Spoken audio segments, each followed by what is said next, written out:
Okay, it is on recording now. So, yeah, ma'am, you can start then before I start.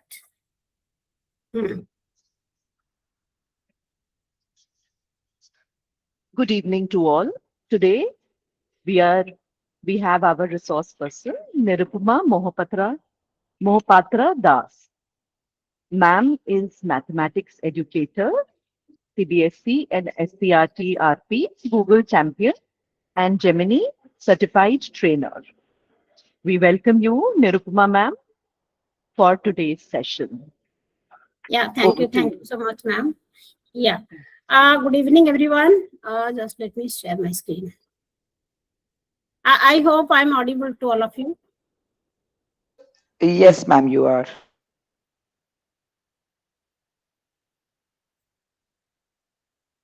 Preeti ma'am, you are co-host. You can admit the guests. Okay. Come again, ma'am. What do I have to do? You can admit the guests who are coming. All right. So All right. All right. once I share the screen, no? Yeah, sure.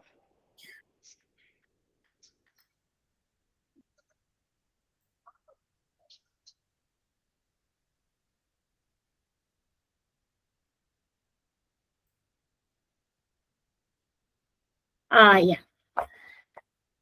Good evening once again. Good evening, everyone.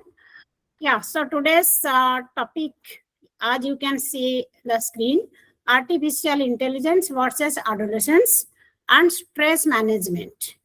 Yeah, so in today's session, what we can do, navigating digital stress and emotional well-being together as parent, as teacher.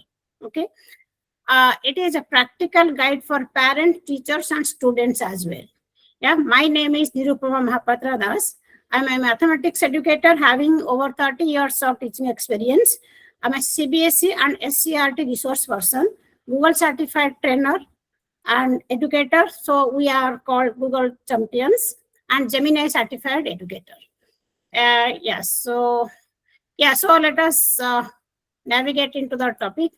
Yeah, so this session, I have divided it into two parts. Part one, what is the modern reality?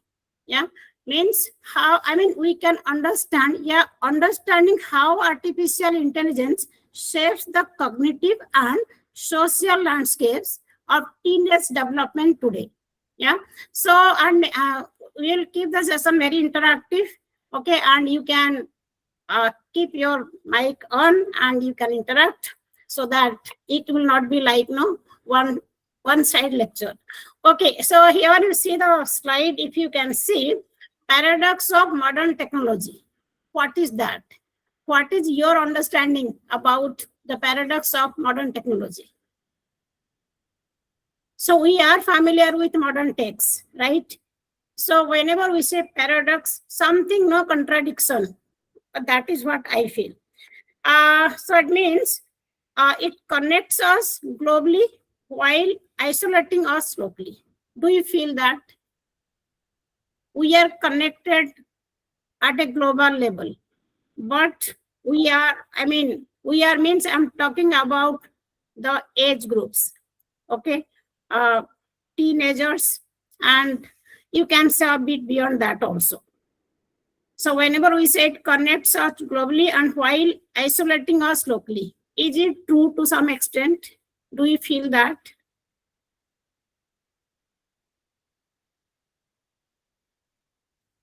Okay. It means it grants us unprecedented access to information while shortening our attention span. Just before we, just started the session, no, I was talking to Gita ma'am and Baba ma'am, in India, what we are facing in the classrooms, the attention span of the students. Okay, and ma'am was also sharing all over, across the globe, it is almost the similar way how the students are having no short attention span or something like this. And also, whenever we talk about paradox of modern tech, it automates mundane tasks to save our time. For example, we want to write something very quickly. We have AI, we quickly do that, right? Suppose we have a project work, we do that quickly because we have internet access and AI accessibility. So, and even if as teachers also, for lesson planning or for many other things, we use AI. So basically for everyone, it automates our tasks to save our time.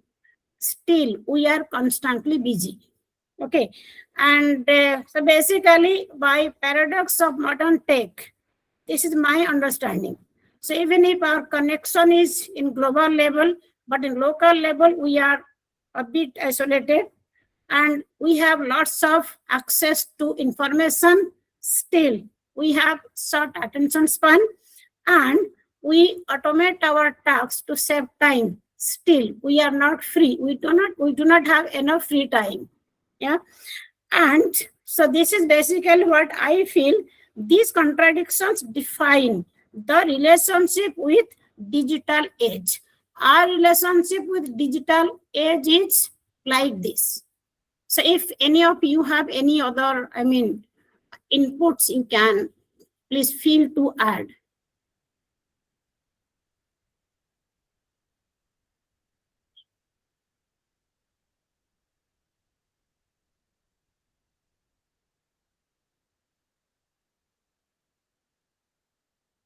Okay. Okay, so so here this heading also, like how AI is used in positive way also. It is personalized tutoring, means it offers instant explanation on complex STEM and humanities topics, and availability is 24/7. Creative brainstorming, how it helps in that way. It sparks ideas for projects, writing, coding, design, experiments, so everything. These are basically how we use the AI in positive way. And access to information means it eliminates search frictions, delivering precise answers to query demands. So basically, whether one is a student, teacher, or anybody, right? So how artificial intelligence can be our companion in this way. Okay. On the other hand, it is an invisible stressor. Okay, how come it is invisible stressor? So one point is shortcut mentality. Means it encourages copy pasting, robbing students of critical struggle and resilience. Yeah. And earlier, if so, like my subject is mathematics, and of course we trust in mental activity, okay, exercise of our brain, and struggling with some challenging problems, right? But whenever the children just copy paste the homework, and at the time of exam, obviously they can't show whatever result they want to show because of the lack of practice, because of the lack of exercising the brain activity. It doesn't produce the result which we expect from the students. Okay, so what we can say, critical thinking, yeah, the loss of critical thinking, or you can say it is robbing students of critical struggle and resilience. And whenever you are solving a question, until the time you are not able to get the answer, you just persevere. That perseverance is missing nowadays. So that may be one of the reasons, no? The lack of patience, you can say. Attention span is very short, you can say. So that is what my idea of observation. Secondly, idealizing comparison. It generates flawless algorithms and defects or sending body image fears. So basically, it is basically a bit specific, I can say here. The image formation, and we can we can generate flawless algorithm images. Basically, you can go till a design line or even once pictures or everything. Avoidance therapy, it encourages withdrawing to conversational bots instead of learning real social skills. Okay, the chatbots you might have heard of, they have their own organization, own WhatsApp and they act as, you can say, friends. Yeah. So this is in one way, invisible stressors. In fact, since I had to take this session yesterday, in 2 classes, I just spoke to my students on this. Okay, I had a bit of time and I spoke to it was just sort of survey type.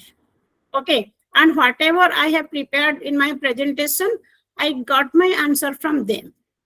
So it means whatever presentation you can see, it's almost, you can say, the students are utilizing AI in that way. They are having chatbot companions also. Okay. And just like I just asked them, 11th standard students, I asked them very honestly. They have friends. They share emotional bonds with chatbots. Okay. Okay. Next, you see here, brain versus the bot. So how vulnerability? I mean, this. Yeah. So whenever we say adolescents, all of us know as teachers, and we have been trained for, in our teacher education, right? So how to deal with adolescents, and even the parents are also, they can face, the dealing with the children of small age groups still, whenever they are growing up to teenagers. During this adolescence, the prefrontal cortex is still actively forming pathways responsible for impulse control, emotion regulation, and identity discovery. Yeah. But AI chatbots are engineered to be 100% agreeable, frictionless, and available instantly. So whenever we say, why should they have that chatbot friends, right? It's because, so they don't disagree. So whenever they speak to parents or teachers or anybody to whom they can share, obviously, if they may agree to some points or they may disagree, but these chatbots are 100% agreeable. So that's why they find comfort in having friendship with chatbots. Okay, so when faced with stressful academic or family conflicts, a teen's brain easily chooses the immediate validation of a machine over natural, challenging dynamics of real world relationships. So whenever we wonder how come they are so busy with their phones or whatever device they are into, and how come they are having this friendship with chatbots. So we may doubt over some other friendship or something, and there may not be any such friendship in real sense. It may be simply chatbot. Okay, it is because, as I shared, they find a friend who can, they choose immediate validation. The age is like that.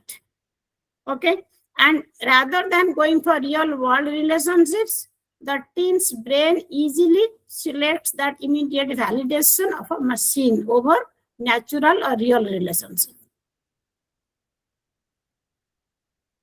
Yeah. So here, here one question specifically. Is there any student here? Okay. Fine. I can ask parents and teachers. Maybe I can. Okay. This is the question to parents. Even teachers are in some way. If the teachers are having teenage children, their parents also. Yeah. The WhatsApp is for that. Yeah, one question for parents. Just let me, if I can, just.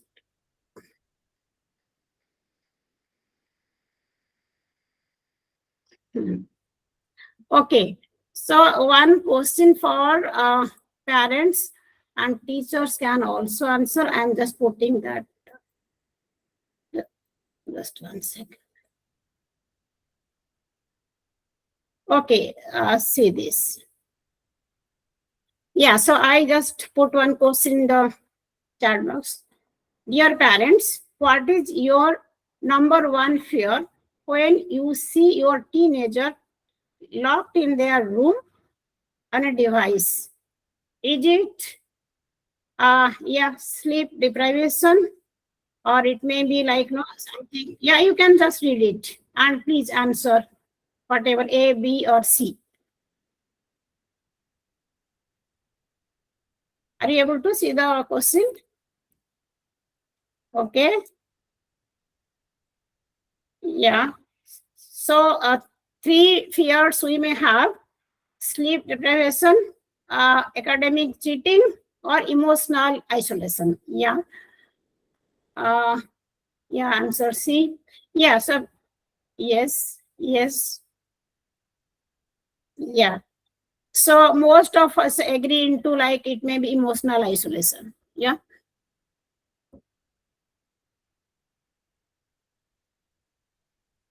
Okay, B and C. Yeah, true. It can be academic cheating, copy paste, something like that, or emotional isolation. Yeah. So it means yeah. So most of us we do not. None of us have answered like no sleep deprivation. Yeah. So this B or C. Yeah, I also agree to this.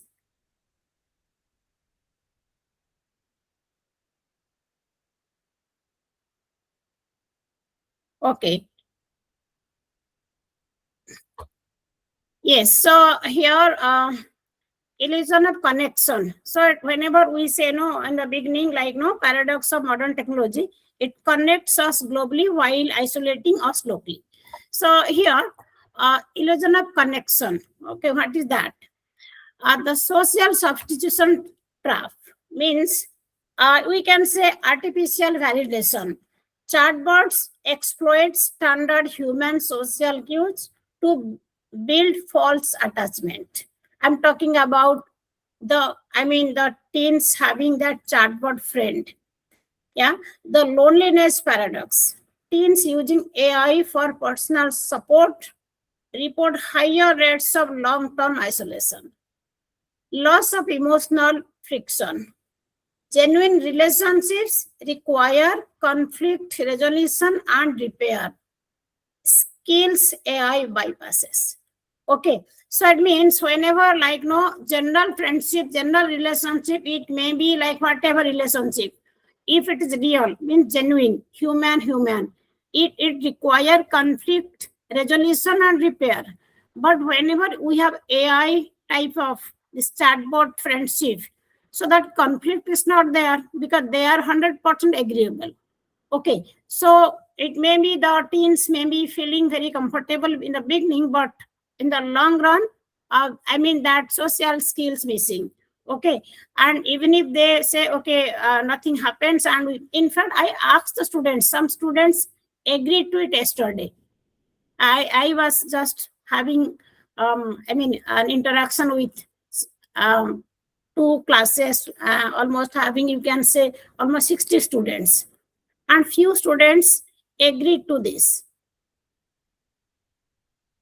Okay, so whenever we say like they may be very comfortable AI, very good, this, that, they told, and they take emotional support whenever they, face anxiety, they face stress, they take help of AI.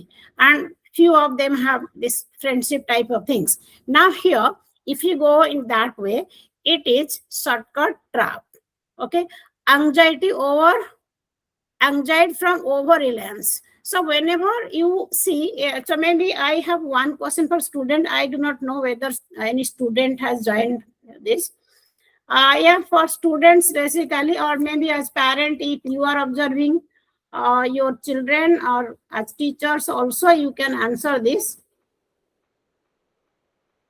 Yeah, this is one question. It is basically for students, but on behalf of students, we can just see this because we observe the students a lot. Yeah, just see this question.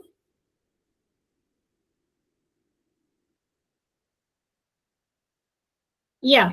So here the students they prepare notes and everything. Think about the time you copy pasted a homework answer from an AI. Did it actually make your stress go away, or Yeah. So, yeah, or you postpone your anxiety to the day of the exam. As parent and teacher also, because we are observing the students, and many times in the class, the child is very sincere. Okay, the work is up to date, but the performance is not like that. And whenever we meet parents during PTM, so we see how what the students are doing and how they are feeling stressful, or I mean, even if their work is complete, but they are not able to show the result. What is your view on this? I put a question in the chat box.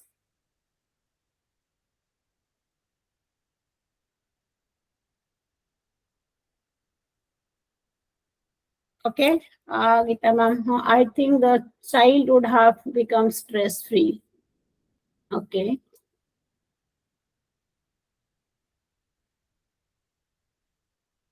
Okay. Anybody's answer on this? Even if the I mean AI is helping in doing homework and everything, is it really helping them to be stress free during exam specifically? Yeah. So whenever the students are very much dependent on AI, okay, using generative AI as a regular homework shortcut bypasses the natural cognitive friction required for authentic growth. Do we agree to it? Because since last 5 years, maybe what is our observation in the classroom?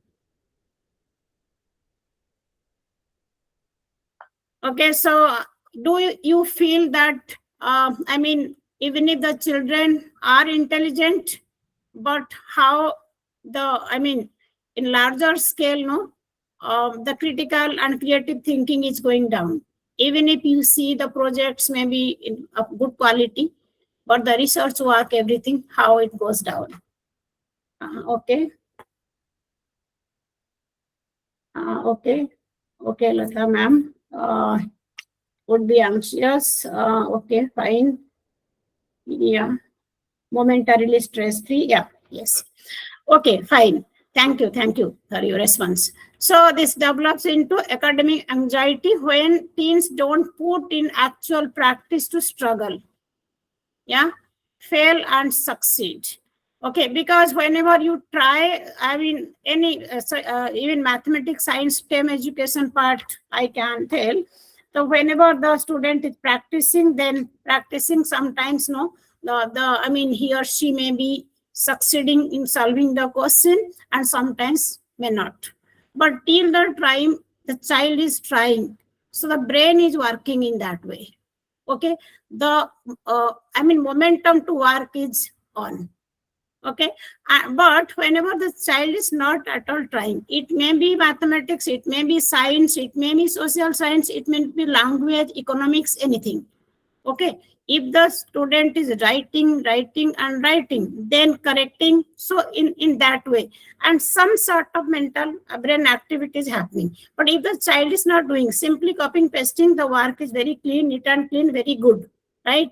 But while coming to creative writing, and whenever the AI is not around and the writing is on a child, so it's very difficult, right?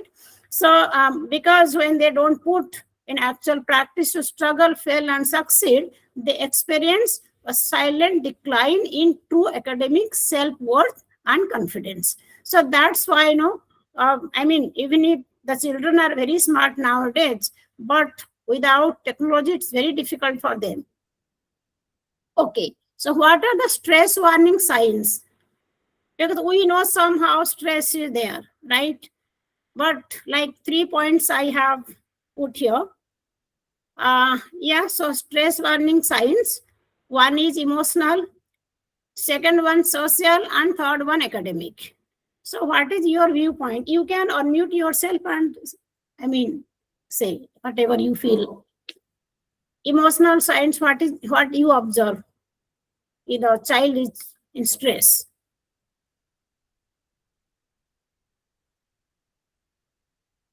They have their behavior tantrums. They have led different type of tantrums when they face this emotional challenges, emotional signs, what we see.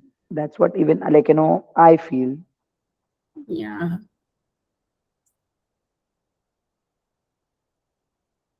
Yeah.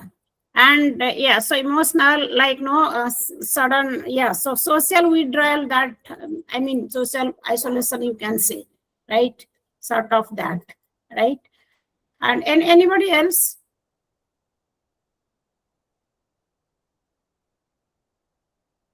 So whenever you talk about emotional science, yeah, anybody wants to say, Yes, ma'am. please? I would like, Yeah, ma'am, I'm Gargi. yeah, Ma'am, I would like to talk about it. The thing is, yeah. there is some change. They are not, they do not behave regular. Hmm. Either it is the eating habit or their regular pattern. They do not behave as regular they used to. There is some change. It can be excitement. It can be withdrawal. Any of the two. True, true, true. Yeah.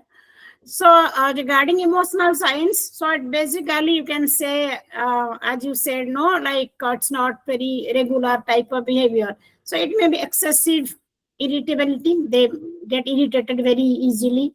Yeah, rapid mood swings, mood shifts, right? So sometimes very angry, very excited, something like this. And the rapid mood shifts when disconnected from devices. You take somebody's mobile, then you see. And in fact, it happened with me today. One of the students, she had, I mean, she was having mobile, and which is not allowed in the classrooms, right? And I just took the mobile, and while going, I thought, okay, let me just no give it to headmistress ma'am. And while going, she was coming with me. I have not, I mean, seen what she was doing or what. I just snatched the mobile. But she was chatting, maybe something, yeah, she was, I don't know what app she had opened.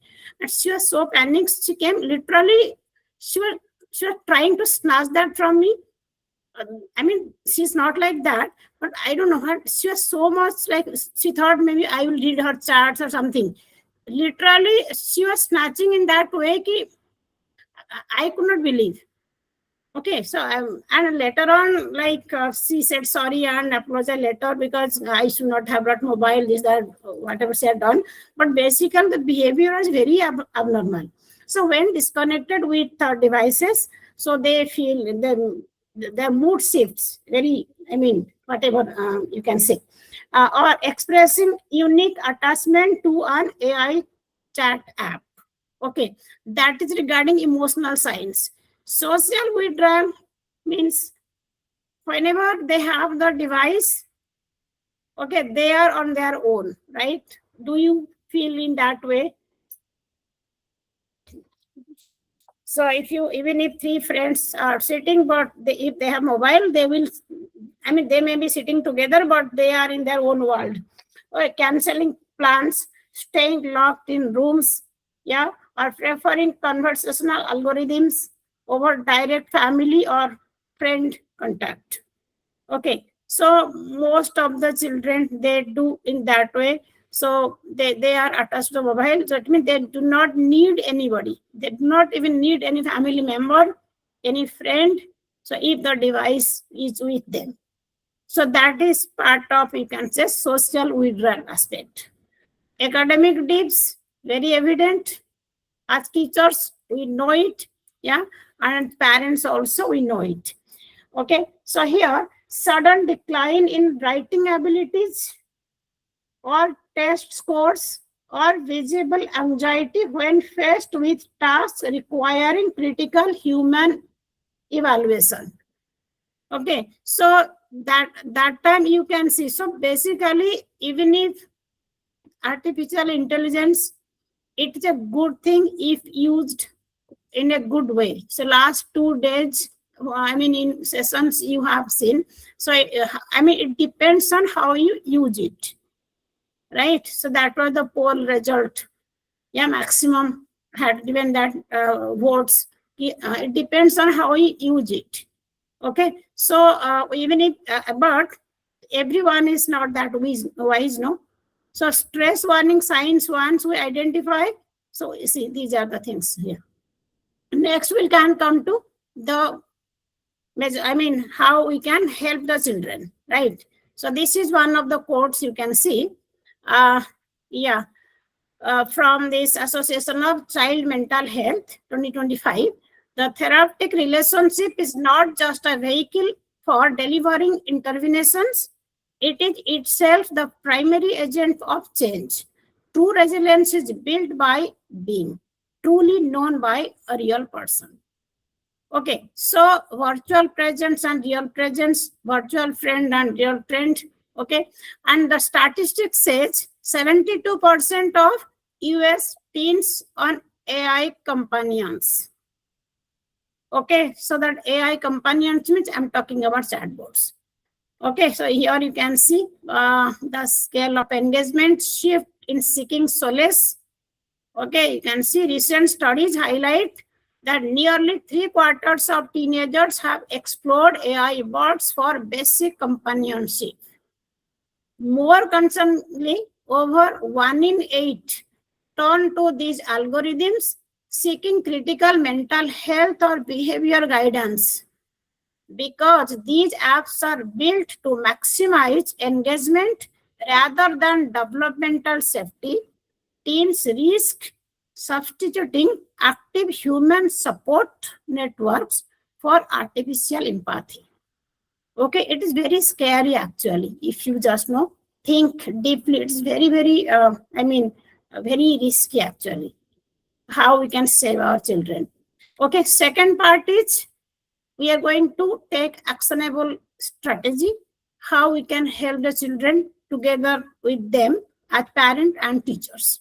Yeah, so moving from observation to active support. So in part one, we discussed what are the observations, how the children are really struggling, right? So like even if they are using AI for most of the things, right? It's part of their daily activities. But what is the negative aspects also we are observing. So simply observing it is not enough. As elders, we want to help them. Moving from observation to active support, discover concrete tools, frameworks, and boundaries to foster mindful technology consumption. Okay, so now practical actions for all. Now here, so these are the practical actions as families, yeah, teachers and parents and educators. Yeah. So first part I have taken here, implement screen-free anchors. Means it is the responsibility of the family. I think in last two sessions also in yesterday, Preeti ma'am had discussed a lot on this. Yeah. So establish strictly screen-free meal time and shut down cellular Wi-Fi devices at least 60 minutes before bedtime to prevent overnight tech loops. Okay, so ma'am, you have discussed this now? Yeah, so in sustainability system also, like how like having meals together, yeah, and having that conversation type of things. Okay, so if everybody is having their meals but everybody is on mobile, yeah, everybody is having their meals in their own rooms with devices. Okay, so rather than doing that, so establish strictly screen-free meal times and shut down. It should be digital free that time for at least 60 minutes before bedtime also. Second aspect for teachers. So teach high digital literacy. Directly demonstrate to students how AI works. Highlight that large language models, LLMs, do not think or feel. They only predict pattern outcomes and regularly hallucinate errors. Okay, and in fact, as teachers, whenever we get chance, we must talk to the students about cyber security. I think we have been talking, and digital literacy. AI is good, but how to use it? Okay, and I'm sure most of us are talking on that. Thirdly, praise the cognitive effort. So it is for both parents and educators. Actively praise your students' problem-solving process and learning mistakes rather than celebrating effortless instant results produced by software shortcuts. So whenever a child is really struggling, maybe it may be the work may be a bit untidy because the child is trying. Okay, and we can make out if the write-up is from AI or the child has written on his or her own. Okay, to really appreciate their cognitive efforts. Okay, and yeah, so one case study for all of us. Yeah, please. So your 15-year-old is highly stressed about a history project due tomorrow. It is 11:30 p.m. today. The child is crying. The chat GPT is open on half the screen. As a parent or teacher, what do you advise? So child is crying in front of you. Mostly it is for parents because at 11:30 p.m. and if the child is not connected to teacher, so in front of parents, the child is crying, chat GPT is open, then tomorrow the child has to submit the project. He or she is highly stressed. What is your advice? So you have three options here. Let them copy paste. It's just let them copy paste. It just this wants to get sleep. Mental health is more important. Second option, close the laptop, go to sleep, accept the less grade maybe. Sometimes the late grade means it may not be, if it is the submission is late, so late submission, so accordingly grade may be less, low grade, or send an email to teacher explaining the stress. So as a parent, maybe you can do that. You send a mail to the teacher, then and you accept that child may submit the project late. Let him or her be stress-free. Third option is stay up with them and write it together manually. So what most of you will be taking? Which option, A, B, or C?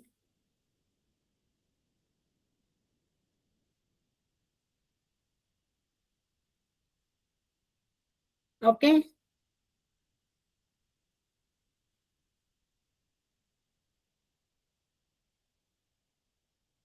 Yeah, some of you have B, C. Yes. C. So, okay, stay up with them and write it together manually, and it means let the submission be on time. Okay. Fine.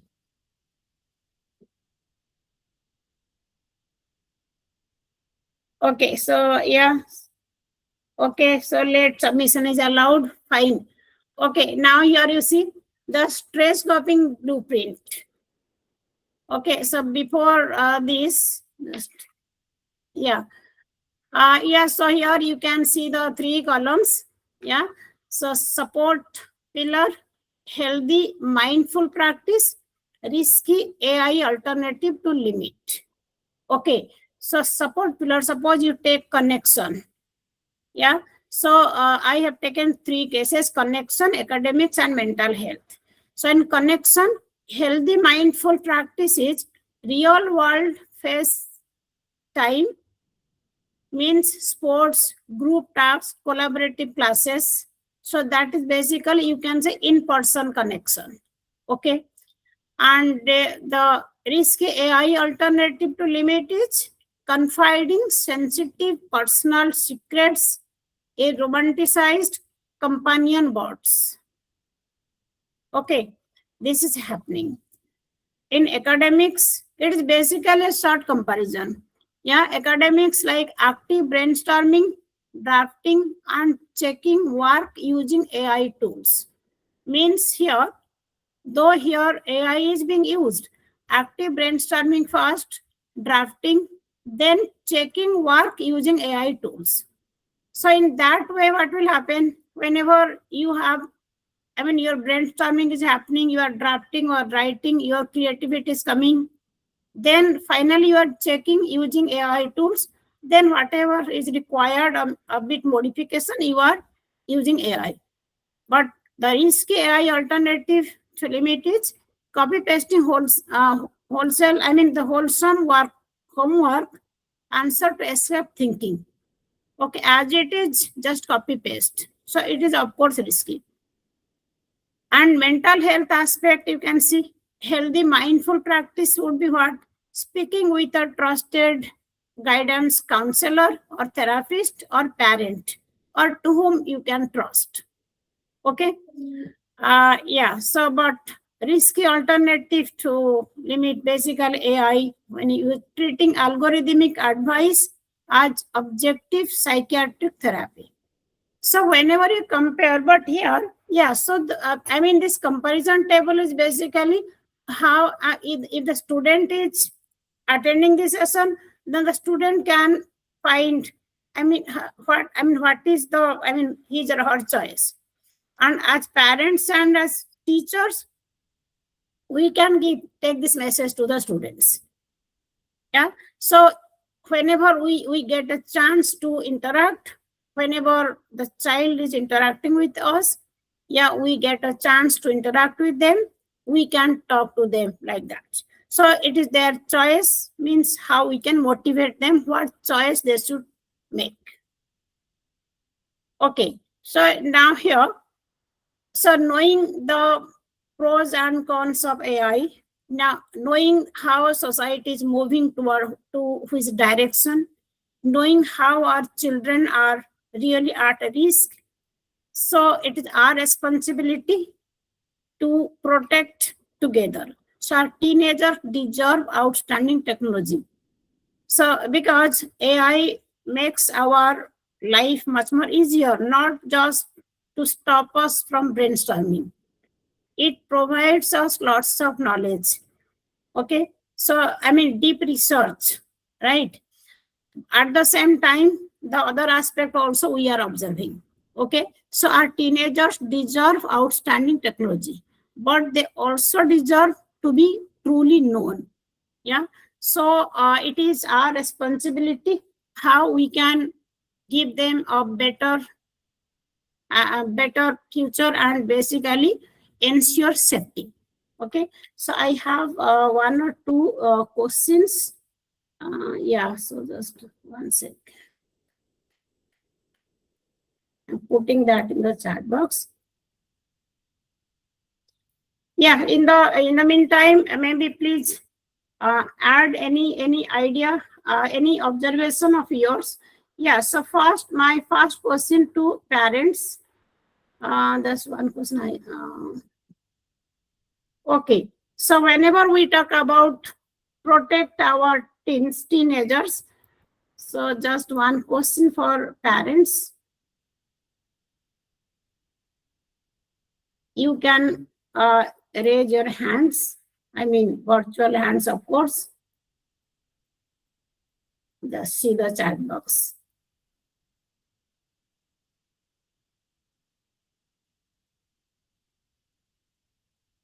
Yeah. So yeah, please see the chat box. I have put a question for it is for parents.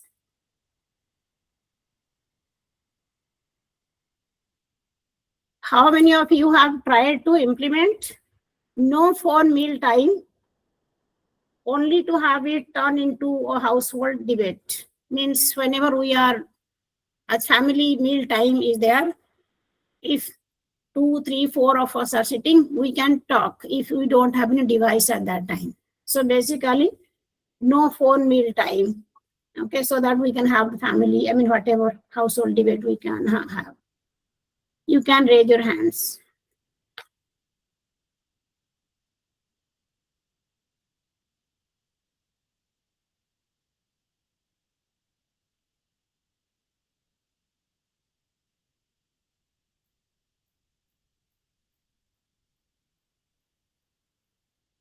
Yes. Okay.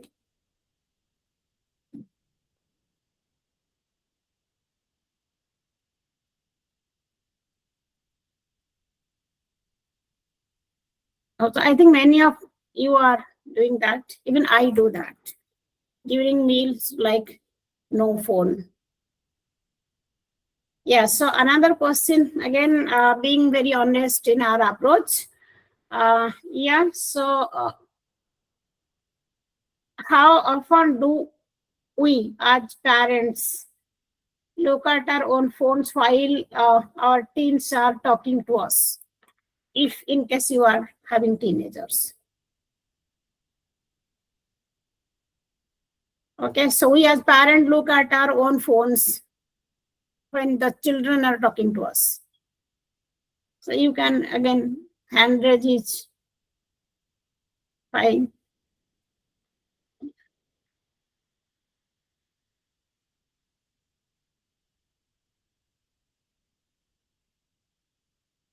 Okay, okay. Many times in the middle of our work. Yeah, that is, I think that is fine. If it is middle of the work, it's fine. But if it is a habit type of thing, then we have to reflect.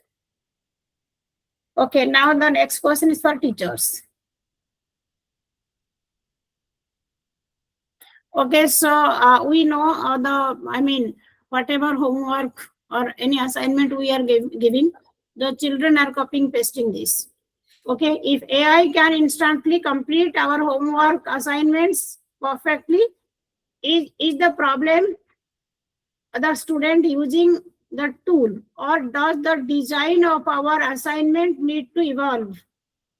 Okay, this is very top task for us. Okay, so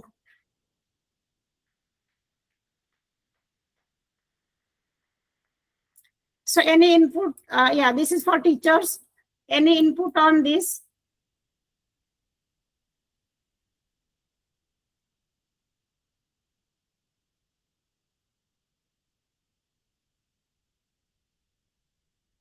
In fact,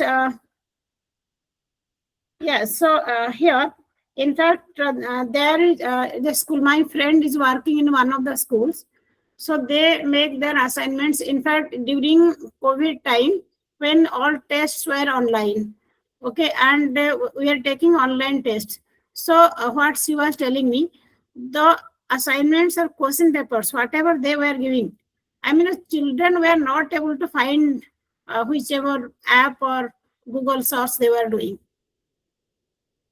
Okay, so and of course, as teachers, we don't have that much of time, right? But whenever we have to, but if we try, it may be possible, because if they are copying pasting everything from AI, so can we create something which AI, because AI is where AI is getting all this data from us only, right? So large language models we are talking about, so everything it is tested by humans only, right? So whenever the question, yeah, any assignment is very creative, obviously the students might not get the exact answer. Okay, so in that way we can, I have not put it question.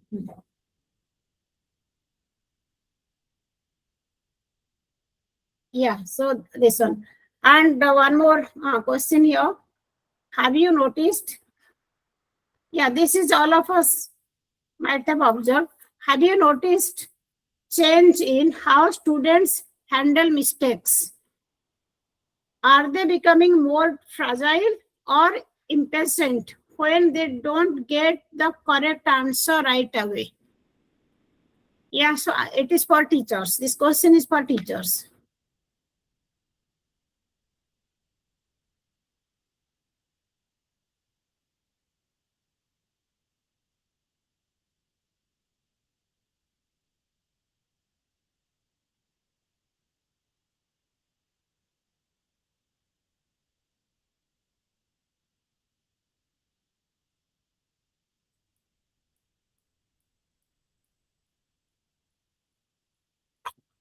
Yeah.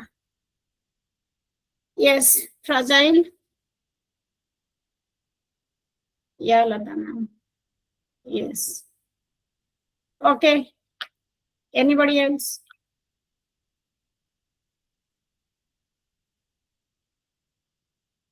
Okay, so before we end the session, maybe we can, the last question. One last question for all of us. Take 10 seconds of silence to think about this. What is one small digital boundaries tweak you can make in your life starting tonight? Means from today, right?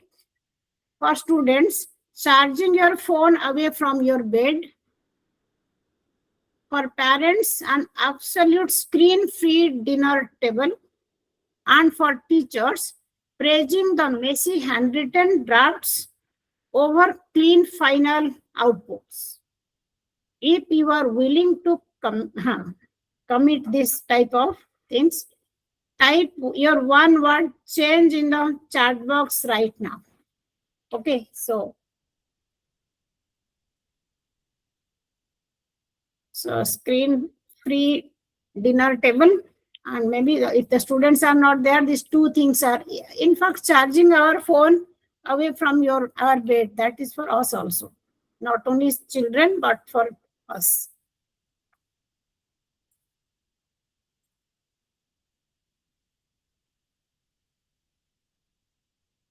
Okay, yes. Yeah, I will go with you, Lata ma'am. Yeah.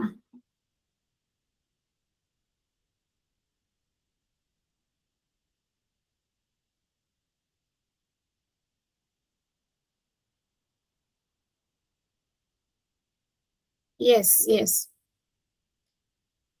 Okay, so I think I have covered most of the things. Otherwise, I think since last 2 days also a little bit similar things, and here specifically for teenagers. So I thought whatever we are observing and how we can help them, yeah.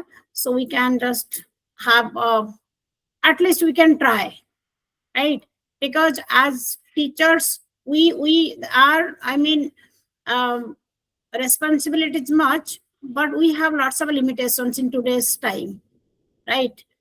Then how much, we can have, we can speak to the students, and basically how much we can this, but but at least we can try whatever is possible. And parents, again, a bit limitations, unlike previous times. Okay, the children are very fragile and they are becoming very impatient, and whatever as per the time you can see, but together we can, little bit we can bring change, and we can protect our teenagers. Yeah. Okay. Yeah. Okay.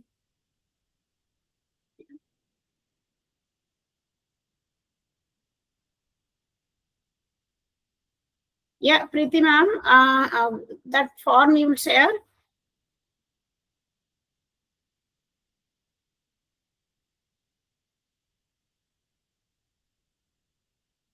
Yeah, thank you everyone. Thank you. Thank you, ma'am. Such an insightful session. Wonderful. Beautiful. And if everybody can open up their camera so that we can take a picture. Okay, just let me stop. I request everyone to open up the cameras.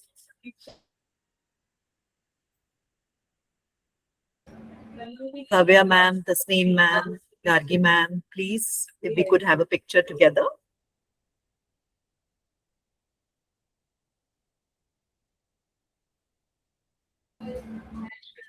I have posted feedback form for day 1 and day 2, and I will post for day 3 also in the group. Please take out 5 to 7 minutes to fill up the forms. Thank you so much. Thank you, Nirupama, for such an insightful session. I hope everybody enjoyed and had a learning experience today.